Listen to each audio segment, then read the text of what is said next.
Hey, fight fans, welcome back to Carl Perza MMA. Today, we got a special guest for you today. My guest is a top middleweight prospect. He is about to make his second appearance on the Dana White Contender Series, August 12th, week 1, taking on Christopher Ewert. He is the Russian polar bear. He is Mr. Yuri Panferov. Yuri, what's up, man? Hey, what's going on, guys? Not much, man. Back again, second time being on the Dana White Contender Series. When you were able to get the phone call that you're getting the second opportunity, was that pretty exciting? Oh, absolutely, man. I'm very grateful for a second opportunity.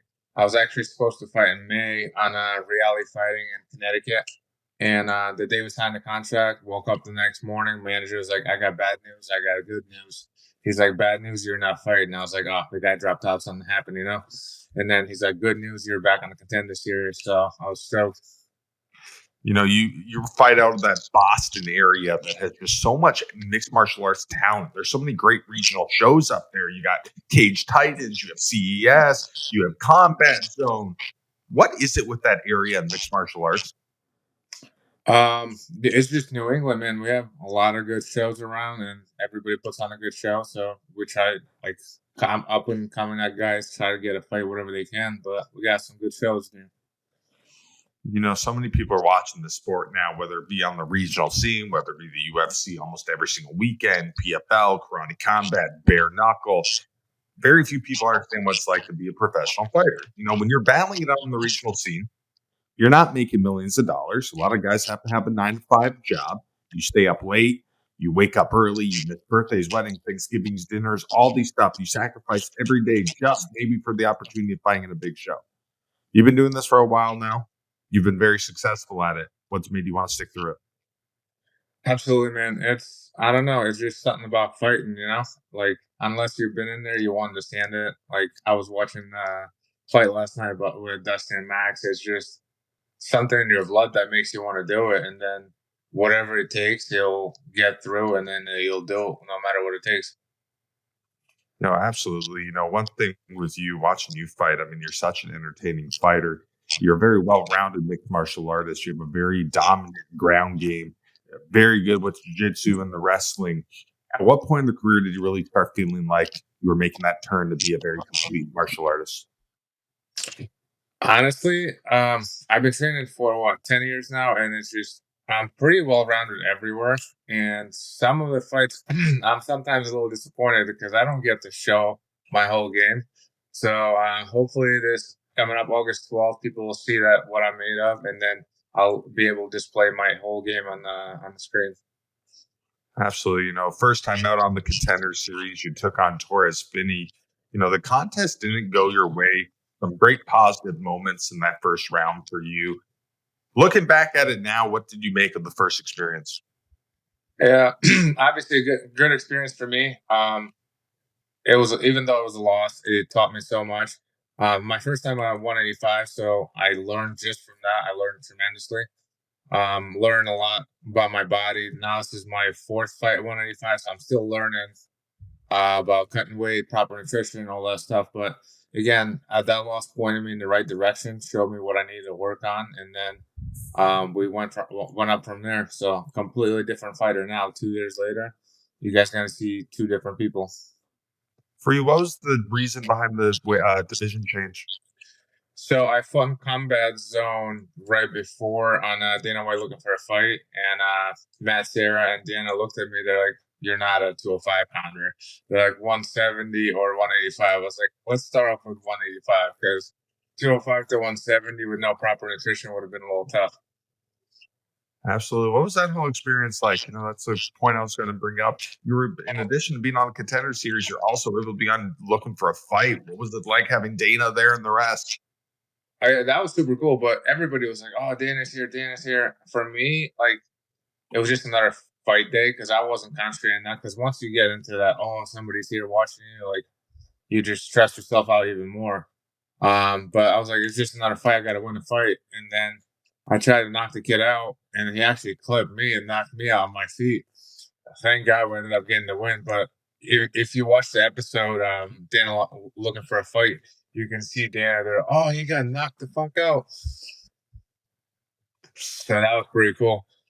And then ended up securing the win, and then we got picked up from there. Me and Connor Matthews, actually.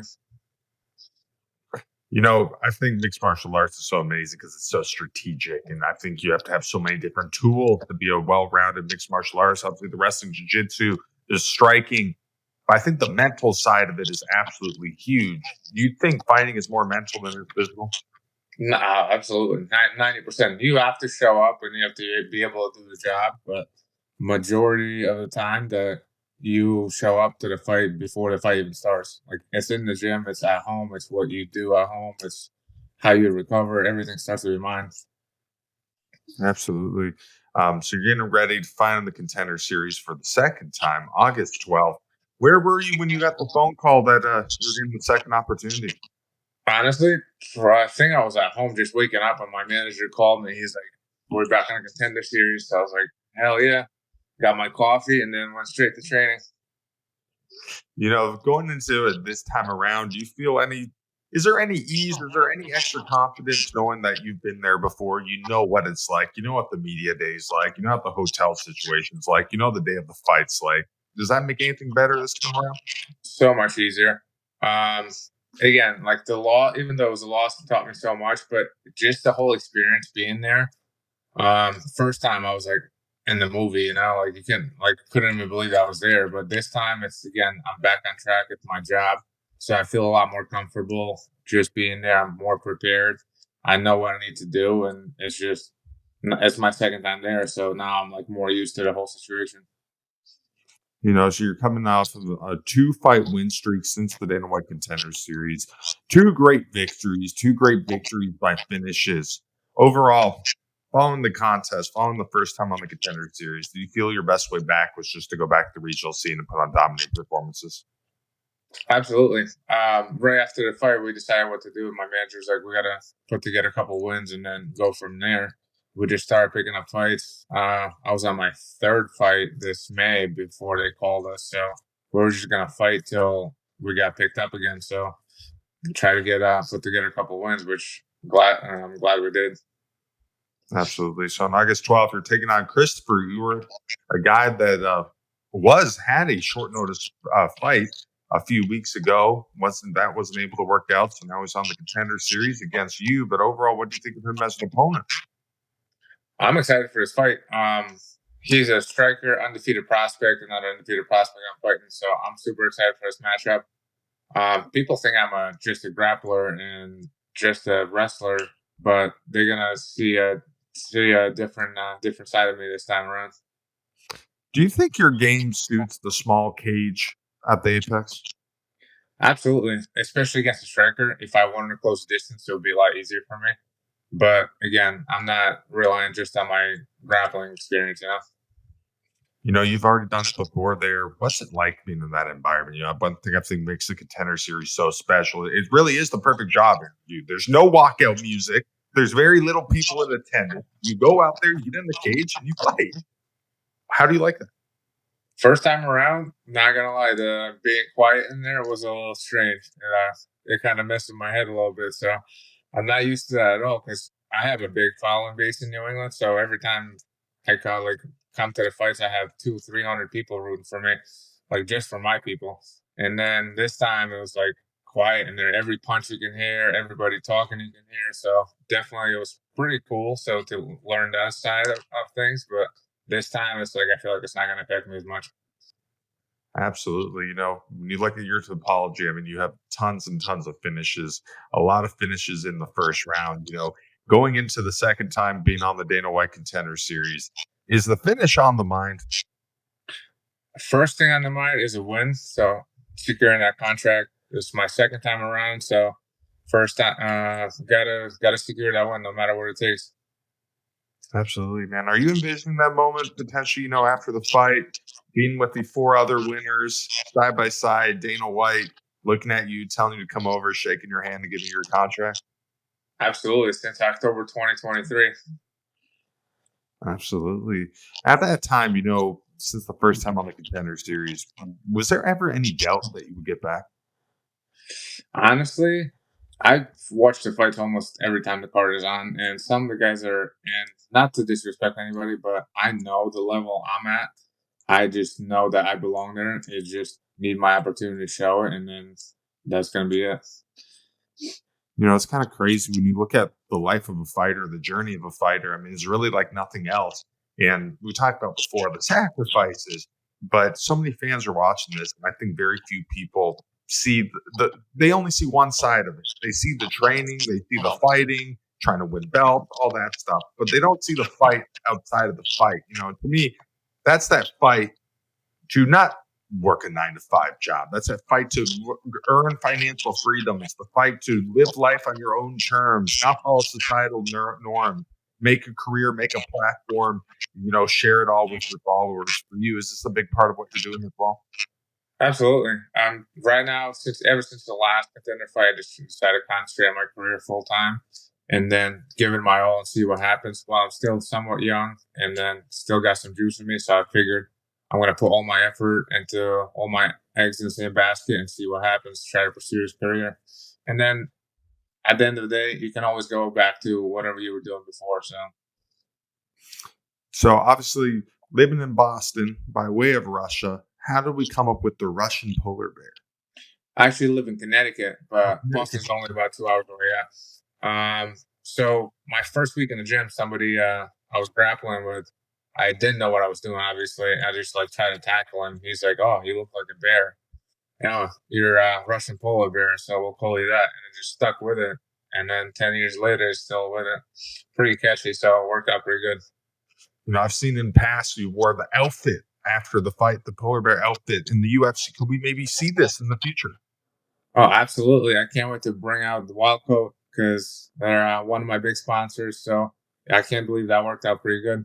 One day, just somebody tagged me in their stuff, and we reached out and ever been friends ever since. So I think one of the days they trying to come up to because they're from Colorado. So they're like, once on the Vegas side, they want to come up to fight with 10 coats, So once we get the opportunity to do that, they'll be super happy. When you were growing up, when you were first watching the sport, who were some of those guys that you really enjoyed watching, maybe emulated yourself off of a little bit? Honestly, just when I was younger, I would just say Fedor because he was like an idol in Russia. Everybody was watching him. And then didn't really know much anyone else. And then once I got into the sport, obviously started learning people, started learning the game and stuff. But Fedor was it. Absolutely. Before we wrap up here, one thing I want to do is I want to walk you through some really big fights coming up, and I want to get your predictions of who you think is going to get pulled out on top here. We got a big middleweight contest next week. We got Renier de Ritter versus Robert Whittaker. Who's going to win that one?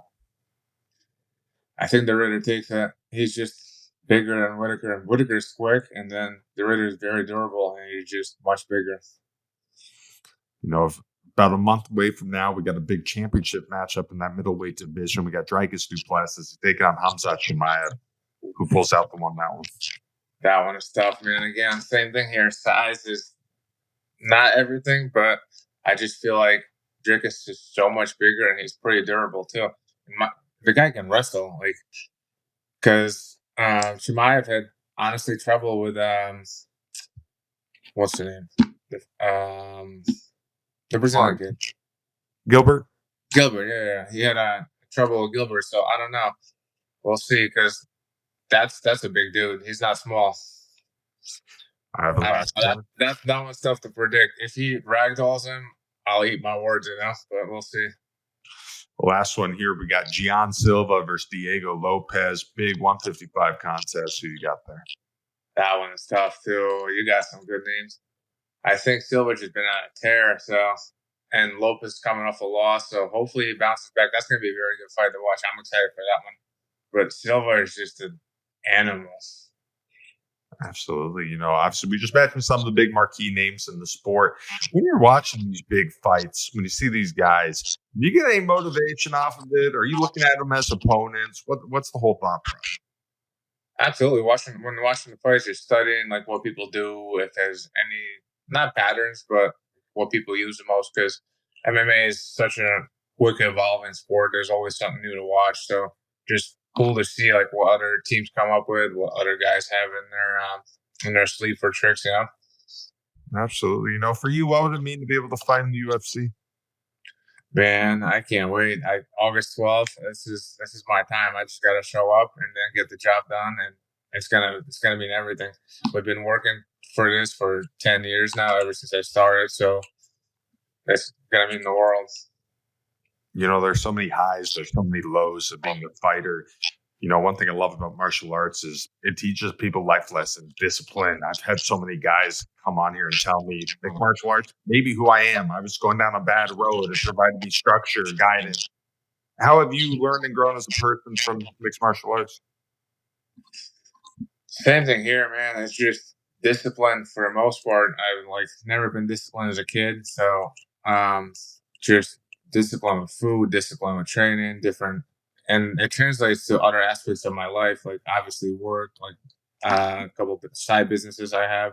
It just helps with everything, and people think like it's a cliche, but it really isn't. Like I always say, put your kids into martial arts because it's gonna teach them a lot, especially discipline.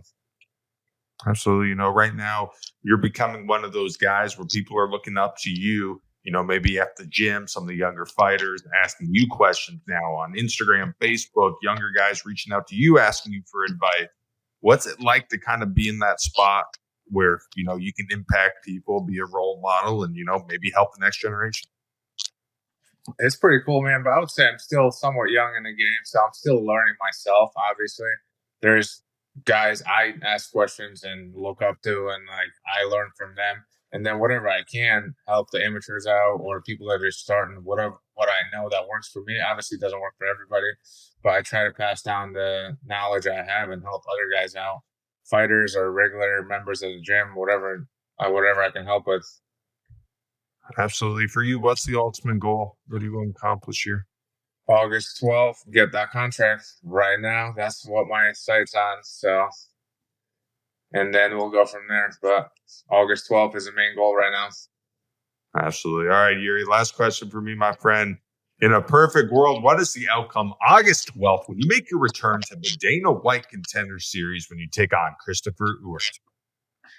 Don't like to make predictions. I made that mistake last time, and I'm very superstitious. But the ultimate goal and prediction for this fight is I earn a UFC contract on August 12th. Absolutely. Well, Yuri, man, thank you so much for taking time off for your training camp. Awesome to see you back on the show and very excited. See you get in there and maybe get a contract. Hell yeah, man. Thank you for the opportunity. Absolutely. That's it for us tonight. Carl Pruze, he is the Russian polar bear. He is Mr. Yuri Panferov. Watch him August 12th, Dana White Contender Series. Taking on Christopher Ewert. Take care, fight fans.